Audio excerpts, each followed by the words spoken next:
I'm adding a new element to the Dallas Cowboys coaching search. I'm not adding a name. Blah, blah, blah, blah, blah about the names. I'm adding a new element. The additional element is the word humiliation. Yeah. Oh, I'm not about to talk about the names necessarily. I'm not about to say, oh, that's the greatest candidate ever. Oh, he's going to save the franchise. I'm not doing that at all. I've actually discovered something else. Something that stings a lot more. Something that's got to hurt at the very core. Remember the word humiliation. I think it's a fair word for what I think is happening or should be happening. This isn't about the people in the search necessarily. It's about what the search says. And I want you to think in terms of what this search says, because I think it's a pretty heavy realization of what the search says. The search says humiliation. If not now, soon to be humiliation. The thing that should sting Jerry Jones and Cowboys face painters, and I think Cowboys face painters may already realize this. I just don't think you had anyone throw it in your face, the word humiliation.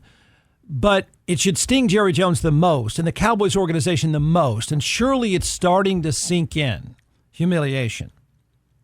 The thing that should alarm Cowboys fans and you face painters of your Dallas Cowboys the most is happening, and it seems like a small deal. I don't think it is. You ready for it? The humiliation? Because it's coming. I think it's already circling around.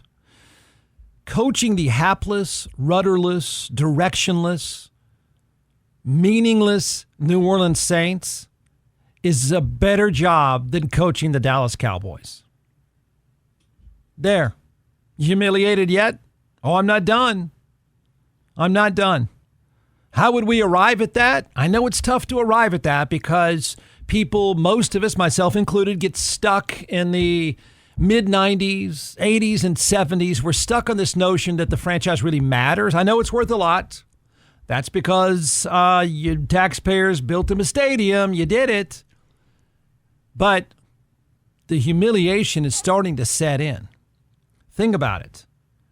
Coaching the Cowboys or coaching the Saints is better than coaching the Dallas Cowboys under Jerry Jones. I'll take it further because this might be true too. Not coaching at all might be better than coaching for the Dallas Cowboys.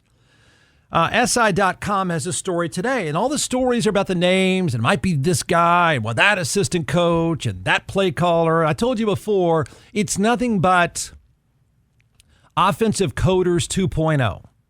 It's just the same regurgitated assistant coaches bouncing around, and they just cycle through Dallas. And you're going to get lost in the names, and I'm telling you, don't get lost in the names. Get lost in the bigger meaning of what's happened. The biggest meaning of all is coming to us from mumbling Mike McCarthy. Mike McCarthy's moves and no moves says everything.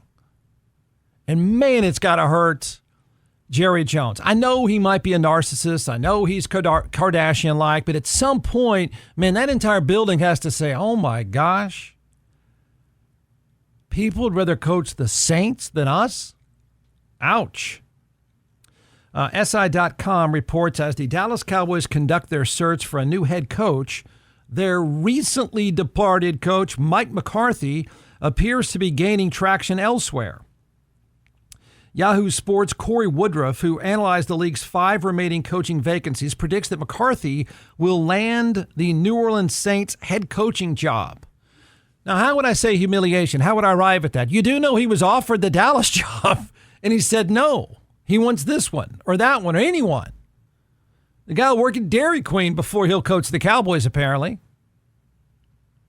And then look what Dallas has left. Like, look what's left.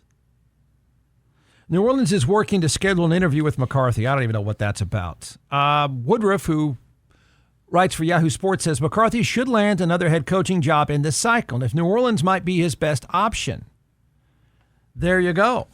And so then that means the story is for the Dallas Cowboys, some guy named Brian Yeah. Look, Mike McCarthy is not exactly Tom Landry. He's not exactly Chuck Noll. Mike McCarthy wanted out so badly, he turned the Dallas job down on the off chance, the calculated risk that he could be the coach of the Saints. The Saints, they suck too. You know that? How about that? What does that tell you? Like, really, in the end, what does that tell you? Is it about the brand, or is it about the guy running the brand, or both? And so then I listened to the interview. Mike Florio, who writes for Pro Football Talk, I think he takes this further. And I like Mike Florio because he's a thinker. In a world where people don't like to think and just scream and vomit words, it's nice to hear him. And he's saying that Bill Belichick hasn't even signed an agreement with North Carolina. They have a letter in principle, but as of June, his buyout's something like $1 million. It starts at 10, but then it quickly goes down to 1. In other words, anybody in the NFL makes the call and he's out. He's done. He's moving on. And I don't blame North Carolina for hiring Bill Belichick. I think if you get the chance, you have to do it. Can we blame Dallas for not hiring Bill Belichick? Are you not even going to talk to him? So in the end, think about it. Think how this is going to play out. So Jerry Jones is going to turn around. He's going to hire Kellen Moore. He's going to hire somebody named Brian Schottenheimer. You know, Brian Schottenheimer has been at 13 different teams as an assistant coach.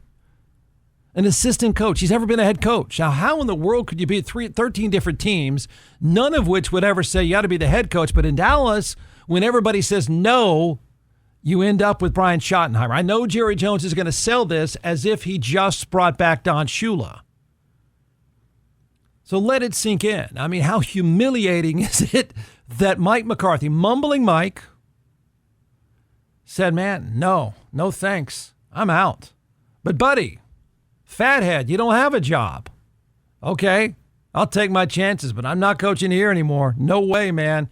Not with you. I mean, this is absolutely punching the old man in the face. Don't you agree?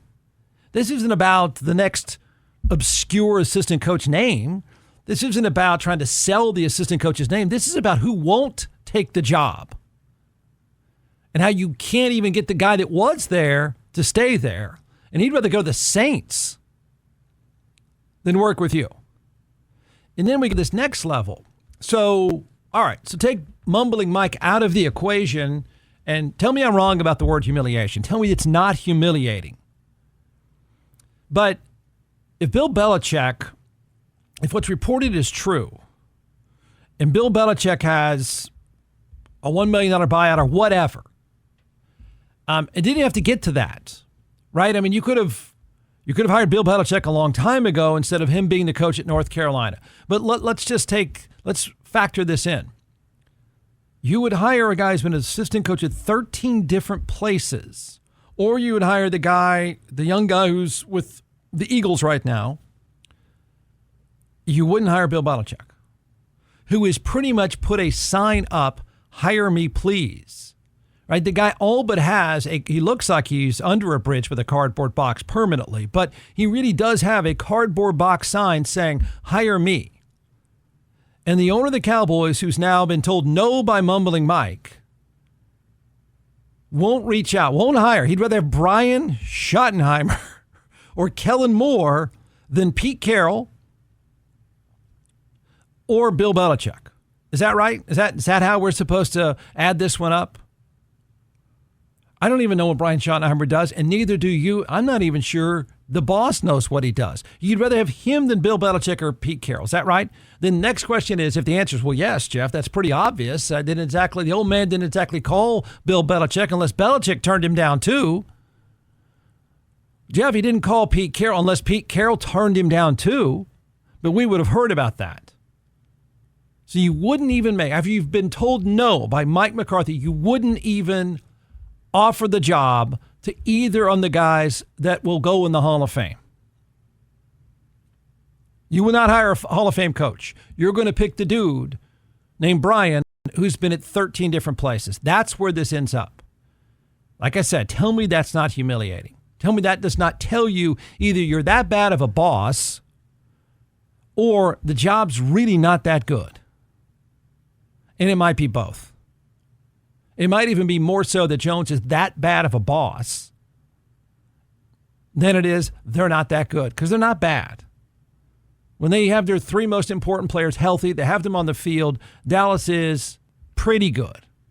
It's an 8 or 9 win franchise. Okay, that's not awful. I think it's better than the Saints. So what is it keeping this from happening? Can you imagine that? You're told no. Imagine when Mike McCarthy is introduced as the head coach of the Saints, how embarrassing that is for Dallas and Jerry Jones. Only for Jones to try to one-up them with his spectacular news conference introducing the great Brian Schottenheimer